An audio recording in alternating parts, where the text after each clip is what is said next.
Assalamualaikum warahmatullahi wabarakatuh, saudara-saudara semuanya. Kelas teknologi itu kelas ini ya, apa itu? Kelas etika profesi ya. Ini ada dua kelas. Di dua kelas ini nanti videonya saya unggah di YouTube ya. Kemudian bagi yang tidak hadir nanti bisa menyimak rekaman video yang saya unggah di YouTube. Kemudian absensi nanti semua saya akui ya dengan catatan Anda menonton video YouTube-nya ya, saudara-saudara ya.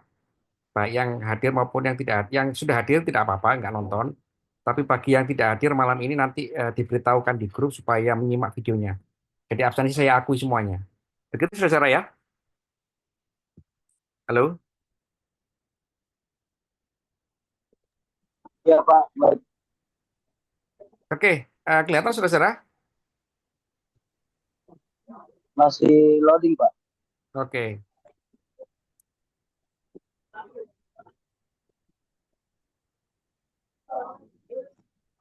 kelihatan ya? Udah Pak.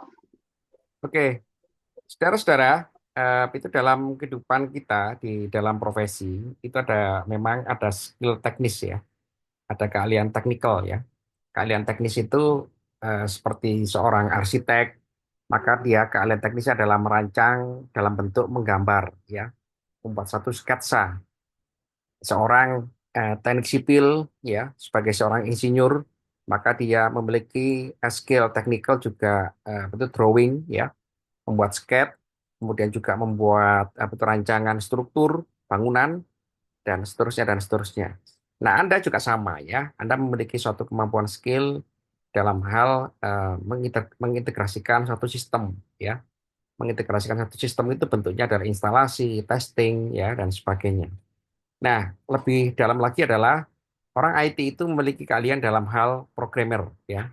Sebagai programmer yang memiliki spesifikasi teknis ya kan, keahlian untuk membuat suatu program ya.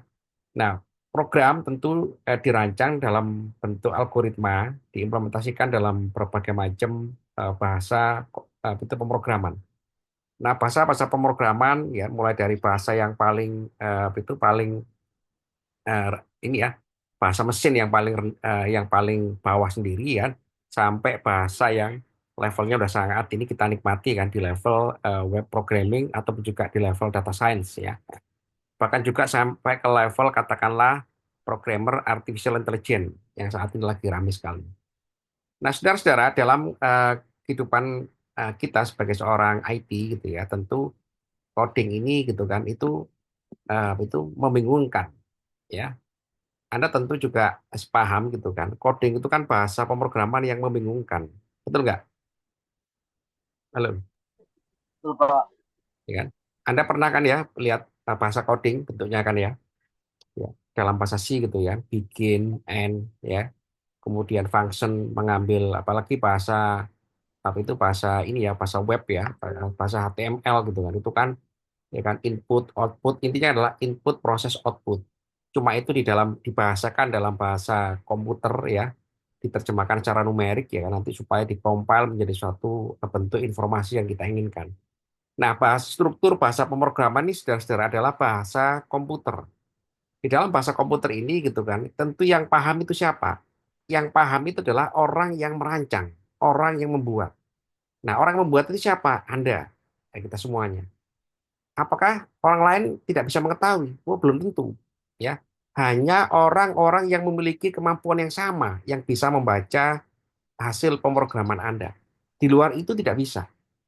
Nah, itulah apa itu saudara-saudara bedanya bahasa pemrograman dengan bahasa teks yang kita baca dalam kehidupan kita sehari-hari ini. Ya, karena itu dalam bahasa pemrograman kita ini sebutnya adalah coding. Ya, jadi coding itu saudara-saudara adalah bahasa pemrograman yang tersandikan, ya, atau bukan tersandikan ya, terkodifikasi dalam bentuk bahasa komputer, gitu ya.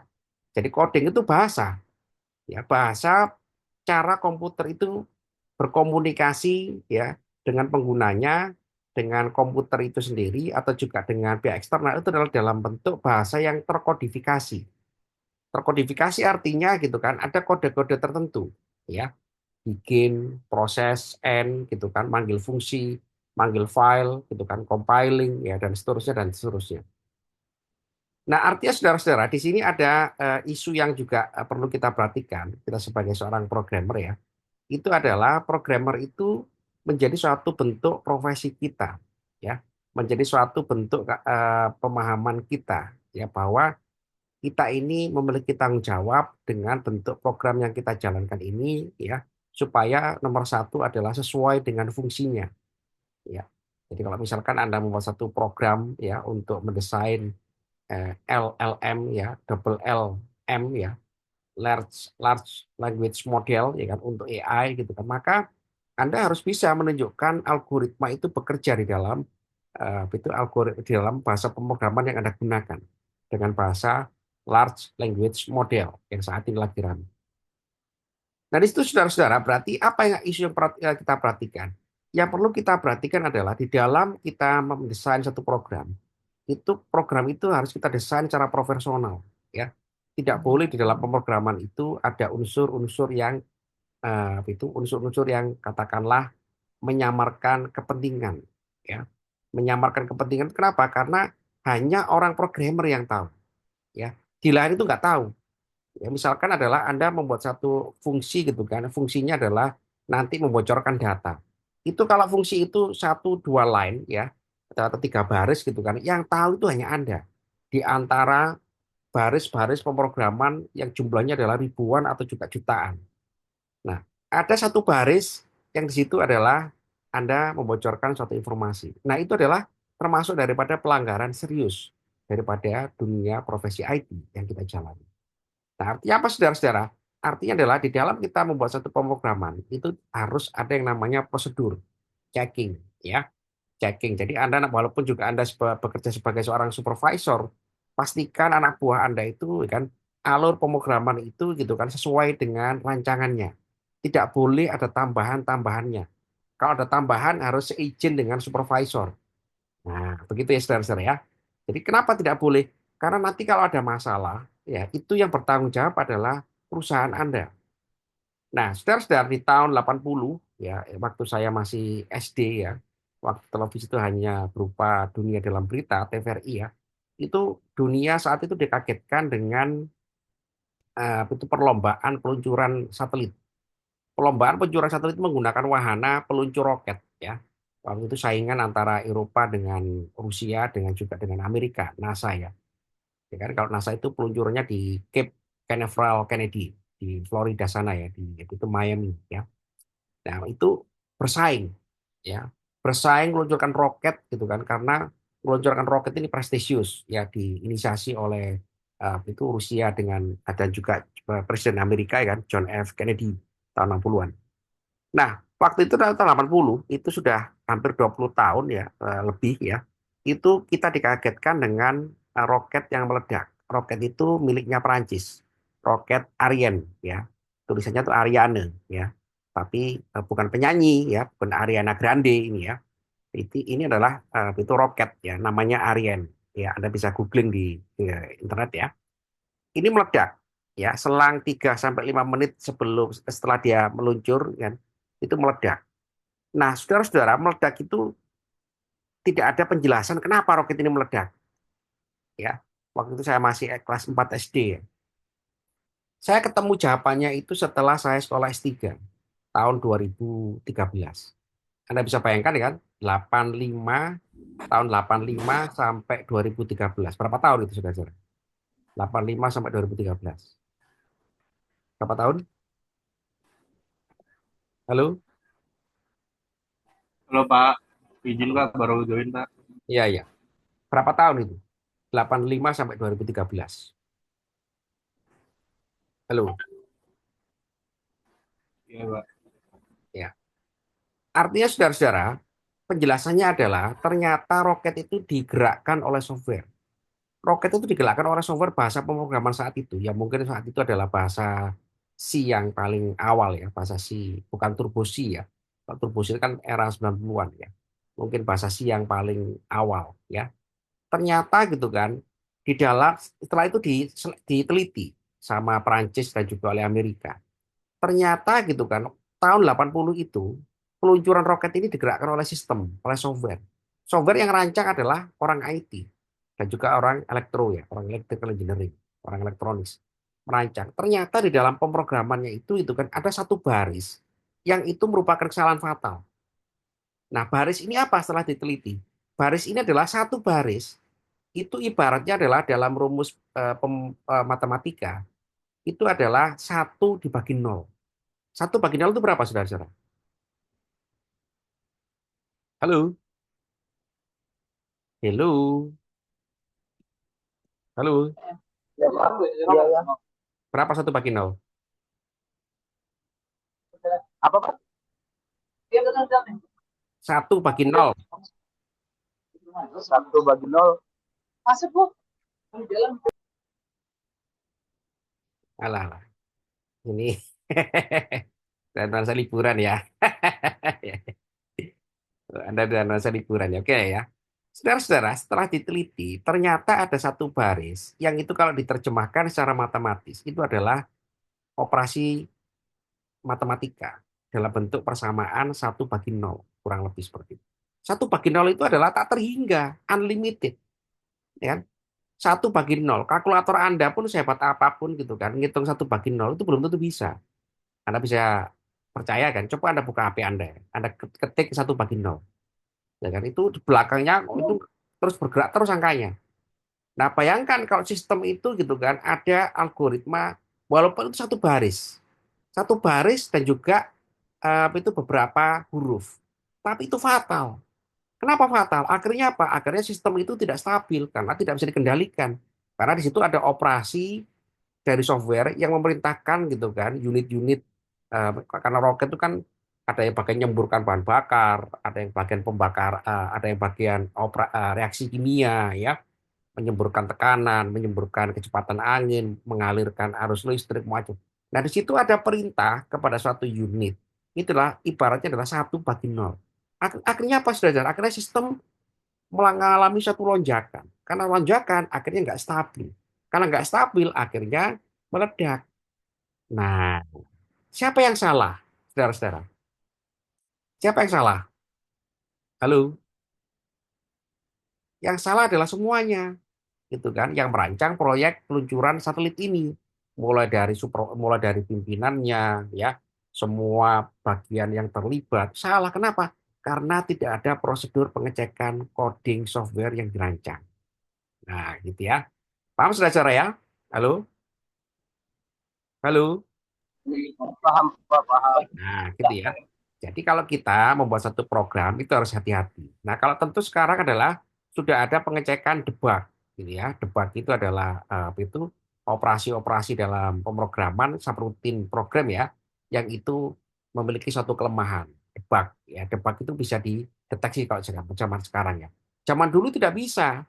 Zaman dulu orang itu harus nge-tracing ya, betul ngecek satu persatu, satu per baris, per baris, per baris, per baris. Bayangkan bahasa pemrograman zaman dulu menggunakan bahasa C yang kuno gitu kan, itu ribuan lembar ya. Jadi kalau itu di print ya menggunakan kertas Anda itu di rumah ya kan, itu berrem-rem kertas ya, karena itu bahasa pemrograman ya. Nah, itulah saudara-saudara pentingnya bagi kita itu dalam dunia itu profesi komputer ini gitu kan untuk berhati-hati ya. Berhati-hati kenapa? Karena pemrograman itu merupakan perintah.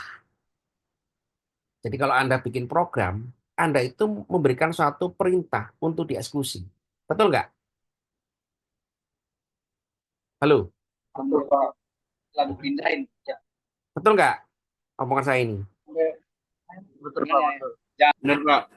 Jangan jangan asal iya ya aja lo ya, tapi Anda juga harus menggunakan logika Anda ya. Betul nggak omongan saya ini? Anda ngetik gitu kan, pemrograman. Anda ngambil data, datanya diproses. Ya.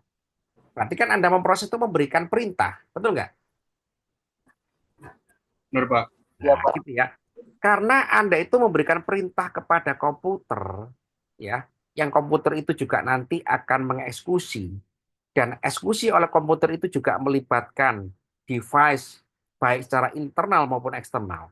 Berarti kan ya harus hati-hati. Betul nggak? Ya, Halo. Pak. Nah, harus hati-hati. Jadi Anda kalau nanti bikin program, pastikan semua prosedur itu dijalankan dengan benar. ya. Jadi Anda bikin program itu dicek betul-betul gitu kan. Kalau zaman dulu itu zaman saya ngeceknya per baris, ya, per kata, per baris, per fungsi ya. Fungsi-fungsi yang digunakan itu dicek. Kenapa saudara? Karena di situ hubungannya banyak sekali keterkaitannya. Ya satu adalah ke memori, resource hardware yang digunakan, memori yang digunakan, kemampuan prosesor yang digunakan, server yang digunakan, ya sampai ke jaringan, sampai ke konsumen, sampai ke mana saja itu semua berdampak. Kenapa berdampak? Karena Anda yang merancang. Jadi kalau Anda merancang suatu coding pemrograman, pastikan adalah ada faktor efisiensi, tapi tidak mengakibatkan eksekusi yang salah. Nah, gitu ya. Jadi prinsipnya adalah Anda membuat satu pemrograman yang efisien, ya. Efisien itu artinya tidak bertele-tele ya, artinya adalah to the point gitu kan. Prosesnya cepat ya, prosesnya cepat itu berarti langkah-langkah pemrograman juga harus seringkas mungkin. Tapi itu juga merupakan anu ya comparable ya, itu melihat situasi dan kasusnya ya. Kemudian juga itu akhirnya apa? Digunakan oleh pengguna dengan cara mudah. Nah, akhirnya apa? Berdampak kepada penggunaan resource baik secara hardware internal maupun juga secara eksternal. Nah, akhirnya apa? Akhirnya adalah penghematan dari segala macam aspek ya, baik dari aspek developer atau juga provider sampai juga ke aspek daripada ke usernya. Semuanya dari ringan, ringan, mudah, gampang, cepat. Tapi harus satu lagi diperhatikan apa? Jangan sampai ada perintah subroutine yang salah di situ. Nah, itu nomor satu. Ya. Nomor dua adalah harus ada aspek security-nya. Ya. Pak ini cepat Pak, efektif, efisien. Ya, tapi protokolnya, security-nya bermasalah. Nah, berarti itu Anda itu harus hati-hati. Tidak boleh kita membuat satu pemrograman tidak memperhatikan aspek security zaman sekarang. Kenapa? Karena kita ini hidup dalam dunia transparan, hidup dalam global network ya, yang semuanya itu bisa mengakses satu sama lain. Walaupun itu dibatasi oleh beberapa macam protokol ya tergantung orangnya. Kalau memang ada orang yang itu bisa menjebol ya orang itu nggak salah. Kenapa? Karena resiko kita terhubung dalam satu jaringan. Nah gitu ya. Selebihnya apa? Selebihnya adalah dari eksekusi itu gitu kan harus diperhatikan aspek itu pertama adalah tadi ya efisien atau efektivitas ya, kemudian prosesnya benar ya, tidak memberikan dampak yang negatif ya. Kemudian ketiga adalah security ya. Yang keempat adalah ada dampak perilaku pada user. Nah, ini seringkali diabaikan. Seringkali diabaikan oleh apa itu? Diabaikan oleh oleh developer gitu ya. Sebagai contoh apa gitu kan. Anda merancang game. Nah, merancang game itu Anda harus buat satu desain gitu. Game ini untuk siapa? Untuk anak-anak. Tujuannya apa? Untuk meningkatkan IQ anak. Nah, itu artinya adalah Anda membuat satu game, konsepnya adalah meningkatkan IQ anak. Tidak mungkin Anda buat game gitu kan untuk meningkatkan IQ anak gitu kan. Gamenya adalah catur gitu kan, very Garry Kasparov ya. Apa itu zaman dulu ya, zaman saya dulu itu ada pecatur yang sangat hebat ya, grandmaster gitu kan. Yang waktu itu dikalahkan oleh itu superkomputer namanya Deep Blue ya. Deep Blue bikinan IBM ya. IBM itu dulu bikin program gitu kan, yang programnya mampu menghitung jutaan langkah ya buah catur dalam papan catur. Nah itu Garry Kasparov kalah. Ya, Garry Kasparov itu ibaratnya catur, anu lah ya, bukan pejuang catur ya. Dia adalah apa itu ahli catur ya. Jadi Grandmaster catur gitu kan, itu kalah oleh komputer di Blue. Kurang lebih waktu itu saya lupa ya, 2 jam atau 6 jam gitu ya. Nah, itu dia kalah ya. Setelah main catur dengan komputer. Gitu ya. Anda pernah dengar beritanya saudara-saudara? Halo, halo, Ya Pak. halo. Pernah dengar beritanya dulu? Ya Pak, belum Pak. Halo, ya coba dibaca-baca ya, gitu ya. Nah, begitu ya. Nah, Ya contoh Pak. lagi saudara-saudara, orang yang merancang software itu sangat bertanggung jawab. Artinya, ya kan software itu waktu diluncurkan, seperti MS Windows dulu ya. Windows dulu itu waktu diluncurkan, itu Bill Gates itu menyampaikan kepada khalayak gitu kan. Itu waktu itu kan tahun 90-an ya. Tahun 90-an itu saya pertama kali mengenal Windows itu, waduh, enak ya Windows itu ya. Windows itu enak ya kan, bukan komputer zaman dulu menggunakan apa itu pemrograman WordStar ya, WStar ya, untuk ngetik itu dulu pakai floppy disk ya, floppy disk gitu ya, apa itu kotak-kotak tipis kayak tempe ya, kayak tempe mendoan Banyumas ya, itu floppy disk. Anda belum tahu ya, floppy disk ya. Zaman dulu gitu, softwarenya taruh situ gitu kan, kita menyalain komputer, kita ngetik ya, ngetik dengan bahasa pemrograman WordStar. Nah, begitu Windows masuk, itu membuat orang sangat terpesona dengan kemampuan Windows sebagai operating system, ya ditambah dengan aplikasi-aplikasi software yang ada di situ. Nah, waktu itu Bill Gates ya kan itu dengan sangat rendah hati bahwa software saya ini adalah buatan manusia. Ya, kurang lebih seperti itu ya. Ada juga kelemahan-kelemahannya, ya. Kelemahannya karena itu saya juga mohon dimaklumi jika ada kesalahan-kesalahan. Kenapa? Karena memang Windows itu operating system, ya. Yang operating system itu gitu kan kadang-kadang juga nggak kompatibel dengan beberapa hardware.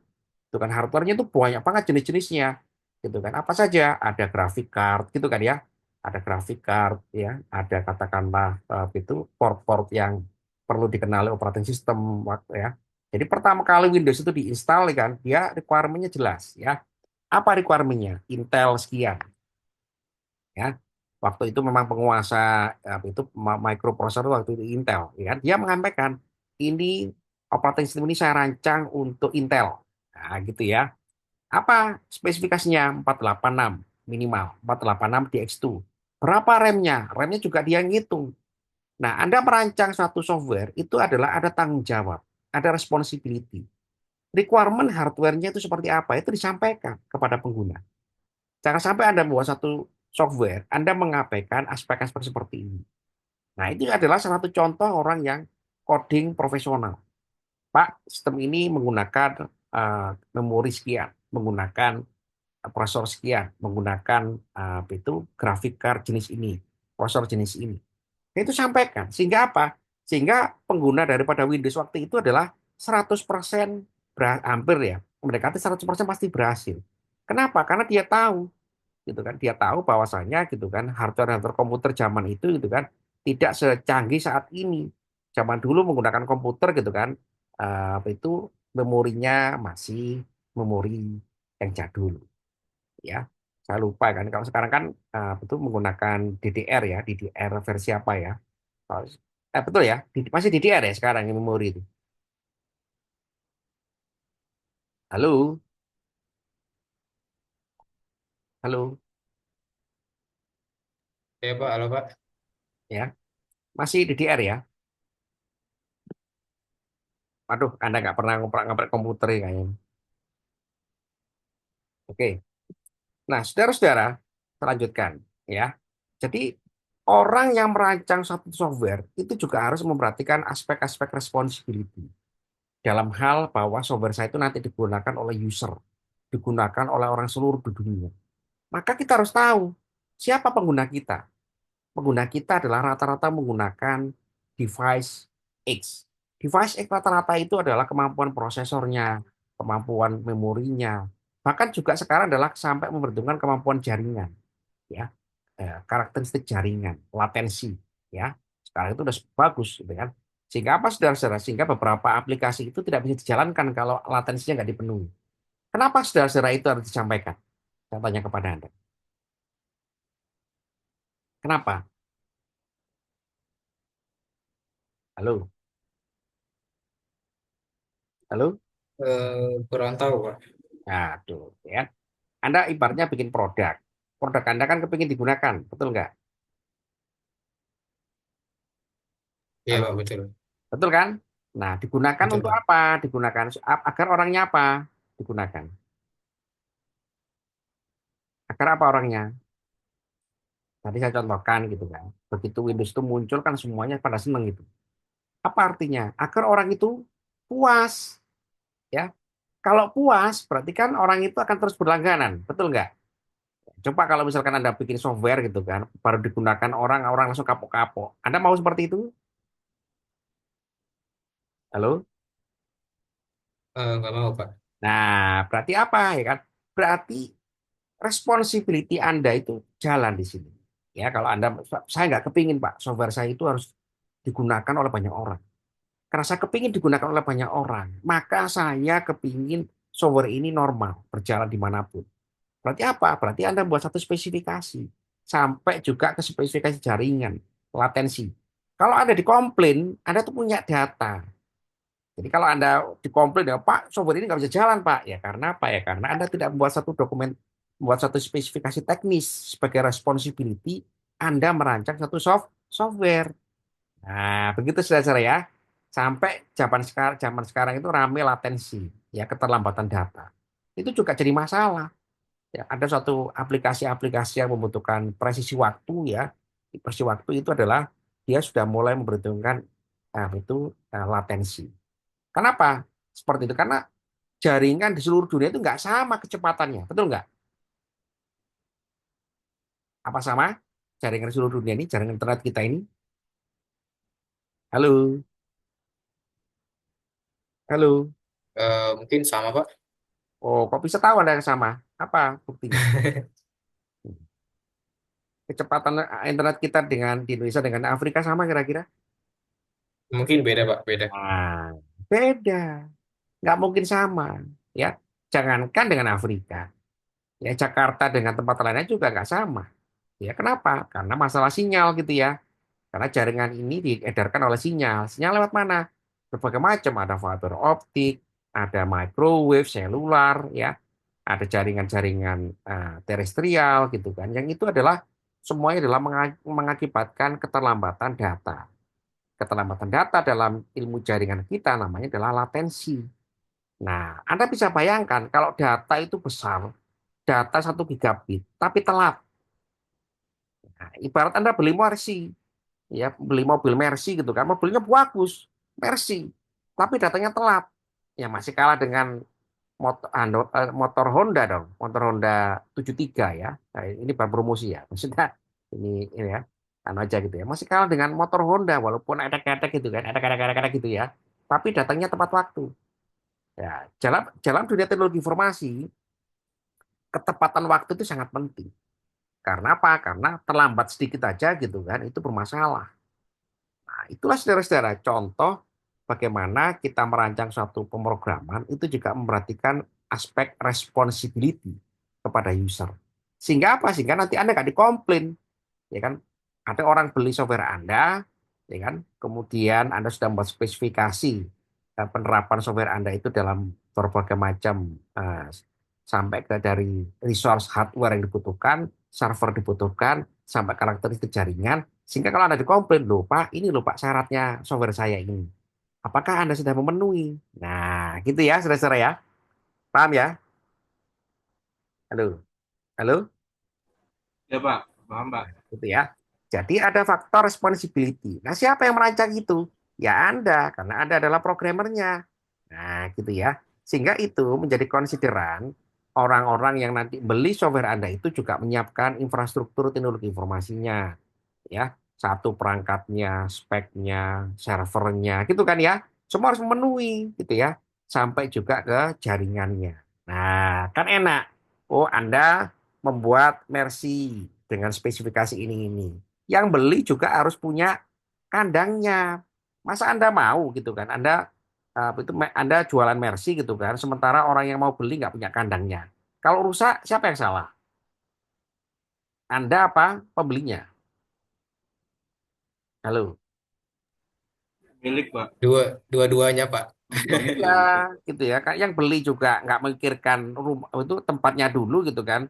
Ujuk-ujuk beli Mercy gitu kan ya. Jadi ya tergesa-gesa beli gitu kan. Pokoknya Pak saya mau beli aja. Pak. Buat apa ya? Buat keren-keren. Taruh di mana? Nanti dulu Pak. Nanti kalau kehujanan rusak, siapa yang disalahkan? Anda. Nah, gitu saudara-saudara ya.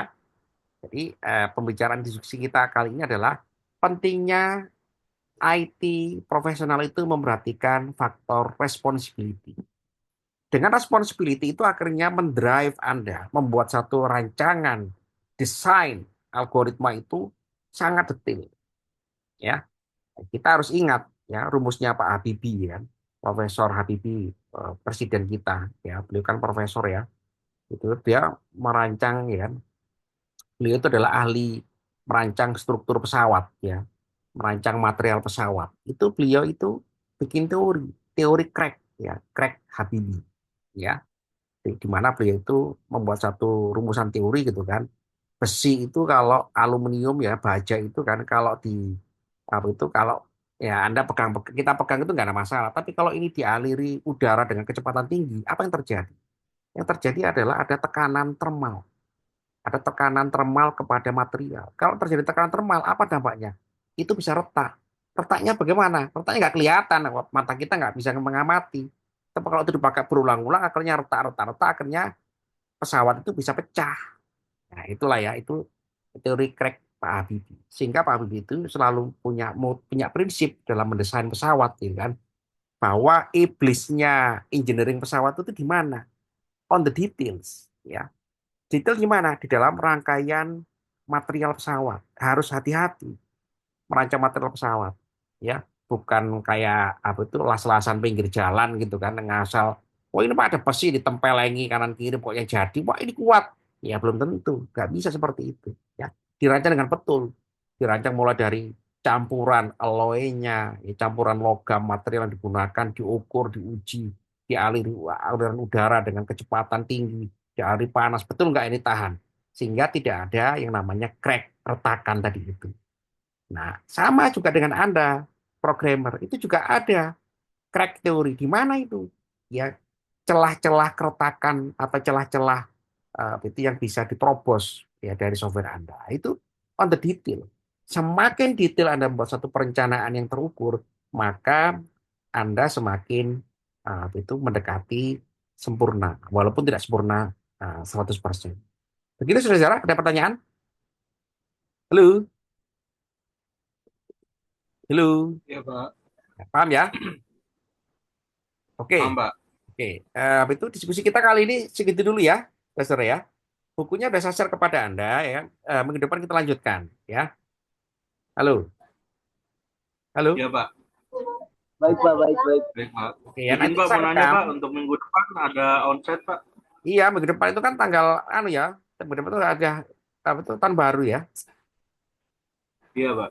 Ya, oke, kita cari waktu ya, saudara ya, minggu depan ya. Pak. Oke, terima kasih saudara. Sampai ketemu minggu depan ya. Itu Vicon ini saya unggah. Kemudian nanti saya yang nggak bisa hadir nanti bisa menyimak Vicon saya ya. Sekian, terima kasih atas waktu Ya, Anda. Pak. Selamat berakhir pekan dan kita harus terus belajar ya.